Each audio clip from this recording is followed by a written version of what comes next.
বিয়ের সময় ছিলাম তোর বোনের মতো বেড়াগো মতো মানে তোর মা বিয়ের আগে কোনো বেড়াগো লাগে থাকতে না তোর বোনের আর কি আমার মানে এগুলো পারতো না তোর বোনের গুলো আচ্ছা বোন তুমি আজকে তোমার মনের কথা বলে দিবা আচ্ছা তোর বোনের মতো এই উজ্জ্বল ভাই জি বলেন। আচ্ছা আপনাকে ও সাথী ডিভোর্স দিছে না জি তা আপনি ডিভোর্সের পেপার নিয়ে কাবিননামা নিয়ে কেন মিডিয়াতে মুখ খুলছেন বলেন তো সাথে একটু সামনে ওই আমার ছোট বোনে নেটের ভিত্তিতে আমার ছবি ওর ছবি ছাড়ছিল। না আপনি ছাড়ছে ঠিক আছে কথা আমরা শুনছি আপনি কেন আইছেন আপনি তো ও তো আপনার এখন স্ত্রী না আপনি তো ডিভোর্স দিছে জি তো কেন আসছেন আপনি সেটা বলেন দিবস তো আমি সই দিইনি আমি আসলাম যে একজনরে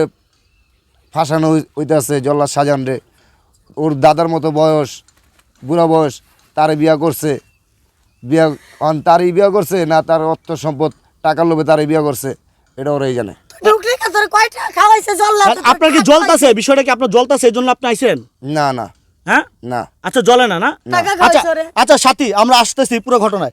আপনি যে অভিযোগটা দিচ্ছেন একটা অভিযোগ জল্লাদ শাহজাহান 5-6 বার আপনার লগে থাকতো প্রতি রাতে আচ্ছা আপনার প্রথম স্বামী তো আপনার সাথে আছে তাই না হ্যাঁ আমরা আজকে তাকে আচ্ছা ভাই আপনার সাথী কি আপনার জীবনের প্রথম স্ত্রী জি হ্যাঁ জি সত্যি বলছেন না এর আগে আপনার বিয়ে হয়েছে না আমার প্রথম স্ত্রী ওকে আপনার প্রথম স্বামী আপনি জানেন তো ঠিক মতো বলেন মুখ দিয়ে বলতে হবে হ্যাঁ আচ্ছা তাহলে আচ্ছা আপনি তো সাথী প্রথম স্ত্রী তাই না আপনি একজন আপনি তো কুমার ছিলেন কুমার থেকে সাথীকে বিয়ে করছেন আপনি বলেন তো একটা স্ত্রীর সাথে প্রতি রাতে কয়বার থাকা যায় 2 থেকে 3 বার 2 থেকে 3 বার জি মেডিসিন খাইলে 3 থেকে 4 বার 3 থেকে 4 বার জি সাথী এবার আপনি কি বলবেন ওর এই বিষয় নিয়ে তো এই জায়গায় কোনো কথা হয় না ওর এইগুলা টানবে আপনি জল্লাদ একজন বুড়া মানুষ ও ইয়ং ছেলে যদি 3 বার 4 বার থাকতে পারে না তাহলে একজন বুড়া মানুষ কিভাবে পারে আপনি এটা ব্যাখ্যা দিবেন আমার কাছে রেকর্ডিং আছে আপনারা শুনে নিয়েন বুড়া মানুষটা থাকতে পারে না পারে আপনাদের সাথে তো চ্যালেঞ্জ করছে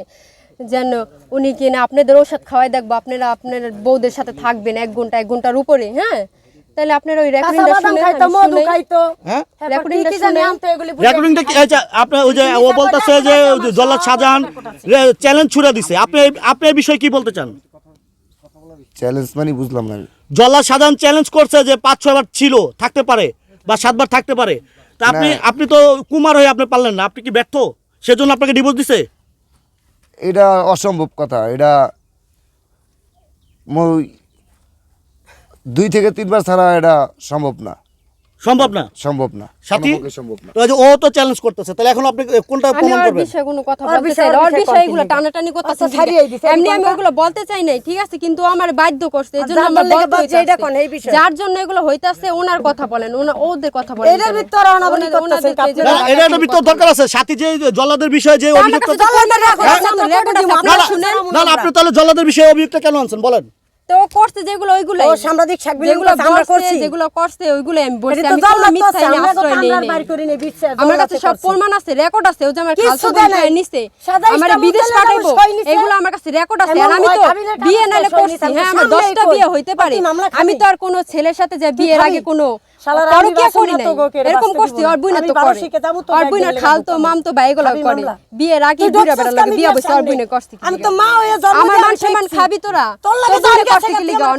অন্য মানুষের লিগা কেমনে করছে মাম তো ফুবা তো বাইগুলো গেছে চোদাইছে এগুলা করছে আচ্ছা একটা কথা হচ্ছে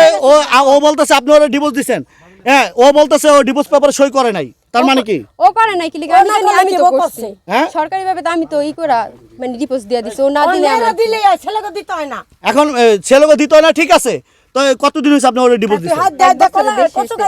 1 বছরের বেশি হইছে আপনাকে ডিভোর্স দিছে হ্যাঁ আপনি ডিভোর্স পেপারে সই করেন না কেন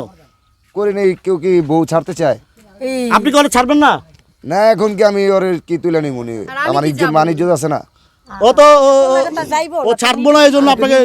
হ্যাঁ আমি তোরে নিমুই না আরেকটা দিকে না কাছে আন না যাইবই না তোর লাগা তো জেলে আমি কি কাম মিথ্যা কথা কইয়া আমাদের সামনে কথা বলেন এদিকে হ্যাঁ অত দূরে কেন ওর কিরকম রুচি ঠিক আছে জল্লাদ শাহজাহানের মতো একটি দাদার মতো বয়সের লোককে যে বিয়ে করলো বিশ্বাস চাবি আর বিশ্বাস চালি করে তো ব্ল্যাকমেল করছে বেটা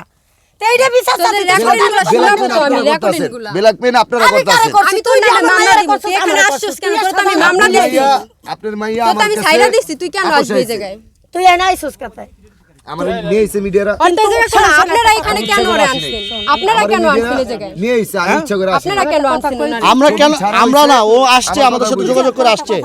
আমার কথা বুঝছেন হ্যাঁ। মিথ্যা কথাও কইতে পারতি না না, আমি তো- আমি মিথ্যা কথা না, কি না, লিখবো? তুই কইতে পারতি আচ্ছা, না। শোনেন, সাংবাদিক মিডিয়া জানে না তোর ঘরে একবেলা খাওন না 1 কেজি চাল নিয়ে কথা বুঝিস কিন্তু তোর কি আছে তুই কইতে পারতি যাও বেটির মাইয়া আমার 2 লাখ টাকা লয়ে গেছে এইটা ওরা বিশ্বাস করতে পারতো জল্লাদ মিথ্যা কথা কয় এরা বিশ্বাস তা আমি করছে। তো মিথ্যা কথা বলি এই সবাই আমি মিথ্যা তো কথা বলতে এইটা পারতাম কয় যে নাই। আমার টাকা না না ওটা মিথ্যা কথা বলে নাই, ও তো মিথ্যা কথা বলছে, কোনো কিছু মিথ্যা কথা বলছে আপনাকে, বলি নাই। কোনো অপবাদ দিছে আপনার নামে? টাকা নেয় না, এগুলো বলছে আমার কিন্তু মতো মারধর একটি করছে, এটা আগে প্রথম স্বীকার এইটাই করছে, এবার কয়। তো বললো না। আমার এরা বলে মানে বলে পোলারে বিয়ে করতো হয় কেন ওর দাদার বয়সের আমিও আমার আসিলাম না। ফাঁসাইছে, ও তো আমার ফাঁসাইছে। আমিও তো আরে আসিলাম জানতে না আমি রে। হাত বেঁধে গেছি। আচ্ছা আচ্ছা যেমন আমি এটা তোর বুদ্ধিতে আমি মন নরম কেটে হয়ে দে, গেছে। কেটে দে। চলে যাবো। আচ্ছা এদিকে সাথী সাথী তুমি এনে বুঝছ নাই, যেমন সাথী তোর এখানে বাবা সবাই আয়া কি পাইছে পাচ্ছে। আমারে?